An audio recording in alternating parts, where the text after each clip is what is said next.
বেচাকেনা বিক্রি যেভাবে বাড়াবেন এবং আপনি পজিশন জায়গায় দোকান দিলেই বেচাকেনা বেশি হবে এই কথাটা আমরা সবাই জানি।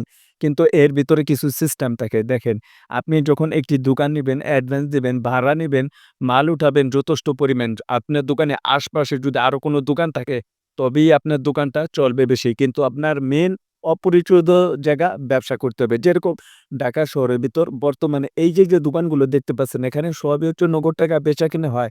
এখানে বাকি যাওয়ার কোনো চান্স নেই। আর আপনিও বিক্রি করলেই নগদ টাকা বিক্রি করতে পারবেন, বাকি যাওয়ার চান্স নেই। ১০ থেকে ১৫,০০০ টাকা আপনার দোকান ভাড়া। অ্যাডভান্স দিতে হবে ২ থেকে ৩ লক্ষ, ৫ লক্ষ টাকা। প্রতিদিন আপনার ১৫ থেকে ২০,০০০ টাকা বেচাকেনা হবে অনায়াসে। কিন্তু আপনার বেচাকেনা যেটা হবে সেখান থেকে আপনার লাভটা থাকবে। কিন্তু আপনি নগদ টাকায় কিন্তু এরকম একটি দোকান খুঁজে পাবেন তো? সে বিষয়টাও আমরা অনেক বাইরে আছে জানি না। কিন্তু আপনাকে চেষ্টা করতে হবে। মেইন পজিশন জায়গার দোকান খোঁজার জন্য আমরা অনেকেই চেষ্টা করে থাকি।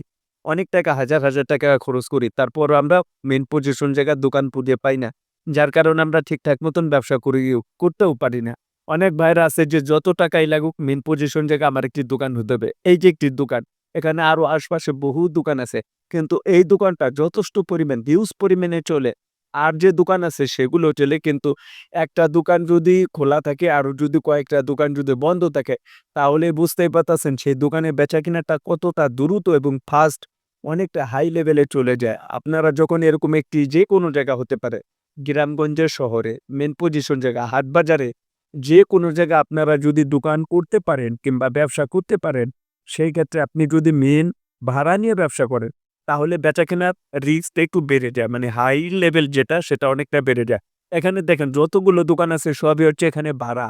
আর এখানে অপরিচিত লোকজন। আপনাকে এরকম জায়গায় একটি ব্যবসা করতে হবে যে যেন আপনাকে কেউ চিনেই না। অপরিচিত জায়গায় ব্যবসা করার মজাই অন্যরকম। প্রতিদিন আপনি মাল আনবেন এবং বেচাকেনা করবেন নগদ টাকা। আর যদি আপনার খাতিরের লোক থাকে তাহলে আপনার জন্য অনেকটা সমস্যা। ব্যবসার ক্ষতিগ্রস্ত হয় এইভাবেই। যখন আপনার লোকজন পরিচিত হয় আপনি কাউকে ভিড়তে দেবেন না। নগদ টাকা বেচা কেনার চেষ্টা করবেন।